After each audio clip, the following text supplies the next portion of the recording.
Nation. SMD Law is the official law firm of the Spartan Nation. Check them out on the interwebs at smdalaw.com or at 866-529-3537. No matter where you are in the state of Michigan, Upper Peninsula, Lower Peninsula, it doesn't matter. They have an office near you. So whether you need to send a letter to an annoying neighbor, or you're a criminal and you need defense, maybe you just have problems with elder law, check them out, smdalaw.com today. The official law firm of the Spartan Nation. Call them first, then you act. Welcome back, Spartan Nation Radio. It's now time for the State of Michigan State Athletics. I have a feeling we're going to spend a ton of time today, probably primarily just on football, with Spartan Nation senior writer, the one, the only, the iconic wonder himself, the great Jonathan Shop. John, how are you, bud? Feeling good. Hondo, we're getting into May. May is the time when dust settles, if you will. It settles around football. It settles a bit around college football. And there's a lot of dust to settle. And there's some important decisions that Michigan State football's got to make relative to what will happen this fall. John, let's start right with the captains. I know that's a heavy issue in your heart. Then I want to get to the war room. But let's talk about your thoughts on the captains. Well, I think they've got an issue that they got to take a look at. And there's a couple of different ways you could go.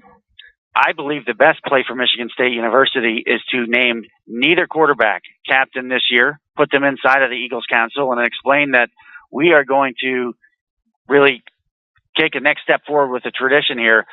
The inherent leadership needed in the quarterback position at Michigan State, there's enough inherent leadership there needed. You don't need to name somebody captain. And I think that makes a lot of sense for a couple reasons. Number one, if you name both guys captain, I'm not sure that's really wise, and I don't think that will help when it's figured out who's going to play and how much. The other would be if you name one captain and the other you don't, you're kind of in a lose-lose there. You're either naming somebody captain that was a captain last year and who may be replaced at some point before the season even gets going, which is a problem, or you're naming Rocky Lombardi a captain and Brian Lewerke was a captain last year, and you're flipping that script around. That's not going to work either. So the smart play here for Michigan State football is name neither captain, explain that we don't need to add any extra pressure or leadership to either of these quarterbacks. There's so much built in when you're quarterback at Michigan State, and put some other guys out there to basically be the main captain set for the season. All right, John, I'm going to tell you right now, I think that's a very interesting and wise idea. It's not going to happen. Rocky will not be a captain. Brian will. But it's a great idea on your part. John, I want to go to my War Room article where I broke a couple of stories. First of all, in the latest War Room, I discussed how Michigan State has had to postpone the renovation expansion of the Scandalaris building, which they were so proud of when they announced it last year. Supposed to start. It's now been postponed because they just simply cannot raise the money. We then had stories from the donors as to why they can't raise the money. The Spartan Fund is very much struggling right now. That's a fact. And they're sending out letters rather than calling people for multi-million-dollar donations. That offended donors. They're offended that the women's field hockey coach, whose team is absolutely horrible, got a raise. Jackie Joseph, who Spartan Nation has reported for years, 2 former athletic directors wanted to terminate her.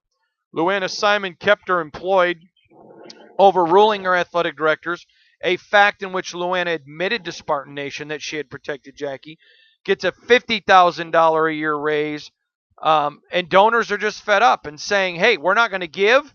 If D'Antonio wants to keep his staff, that's fine. We respect him. We like him.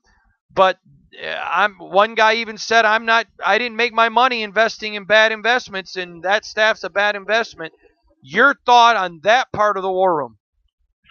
Sometimes you don't realize what's going on when you're so close to it day by day. And I'm afraid that that's kind of what's going on in the Michigan State athletic department. These are real problems when you're trying to run at the highest level of college football, college sports, when you're trying to be one of the maybe dozens, a couple dozen at most major programs. Unfortunately, the driving line of how much money is coming in is a big deal. So it suggests that they've lost some touch in places.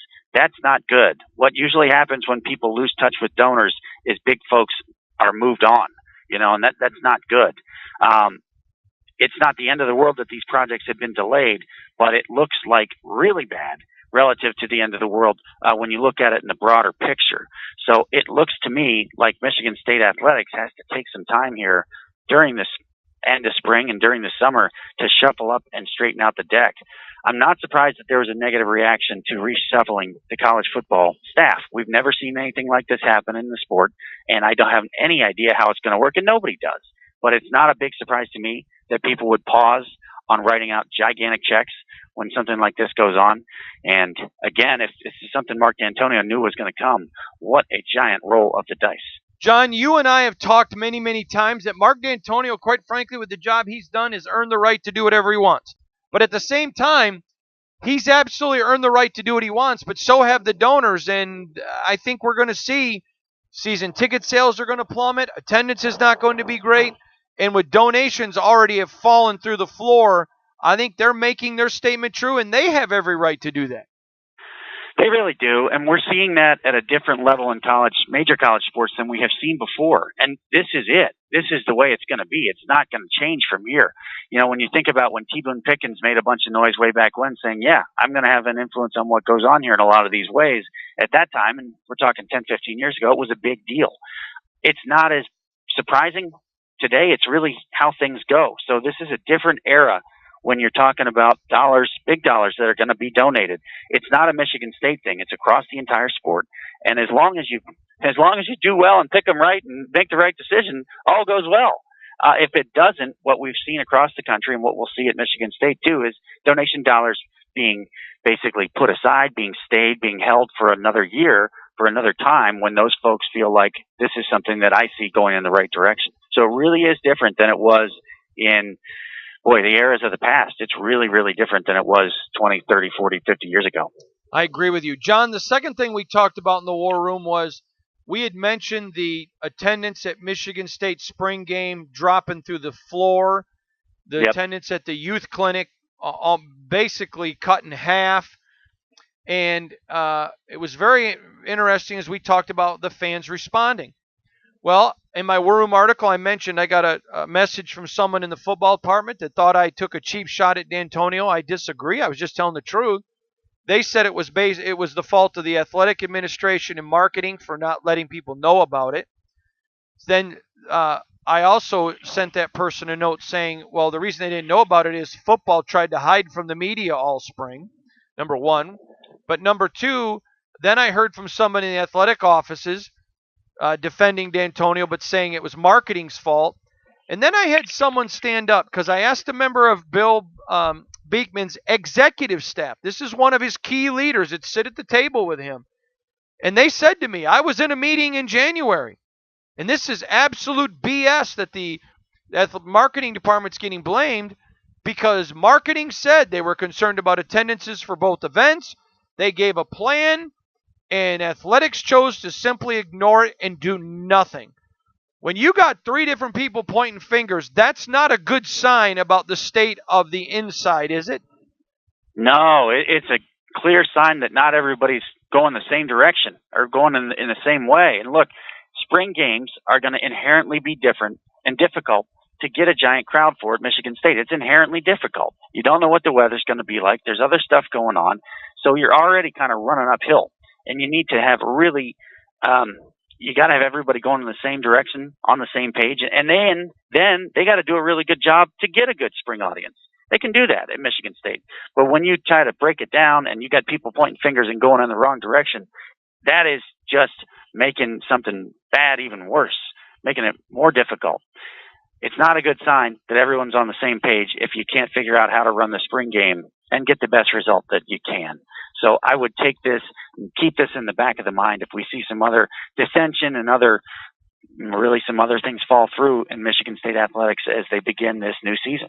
Yeah, I agree, John. This is going to be, and then on top of it, the other thing I reported in the War Room is a couple weeks ago I mentioned Nebraska's making a huge push in the state. And you know what? Yep. Nebraska, with their facilities, with their home day environment, they should be able to go anywhere they want and compete. Not saying they're going to compete with an Alabama or a Clemson, but everybody else, I have no issue with Nebraska. But now Purdue is in the state making a massive push. And I'm telling you, I'm talking to kids who grew up Spartan fans that are now considering Purdue. When Purdue is coming into the state of Michigan and competing with Michigan State for Michigan kids or kids who have even grown up Spartans, that is a grave concern. It is. They're not in the same division. They're in the other side, obviously, of the league. They've got really a firecracker head coach who's very happy to install a giant chip on their shoulder, very happy to install a culture that's making a difference at Purdue. I mean, we saw that in game one last year. When you get a recruit as good as Purdue got and you start giving him the ball the first night of the year before anyone even knows his name, you know things have changed. And when you look at what they're doing there from a culture standpoint, you get the feeling that Purdue is about to take off. So it is not a surprise that Purdue is trying to make inroads into the state of Michigan and the other states that are surrounding. What is a surprise is when there's an effectiveness and they're getting kids that you would have just laid out were MSU, not natural or MSU lean, but they're kind of already ingrained in Spartan football. That's a real big concern, and it suggests that you got to step it up if you're Michigan State, and you got to go back to the drawing board and maybe come at some of these things at a little bit of a different angle.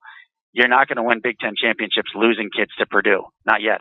Totally agree. He is MSU senior writer Johnny Shop on the state of Michigan State Spartans. He'll be back next week.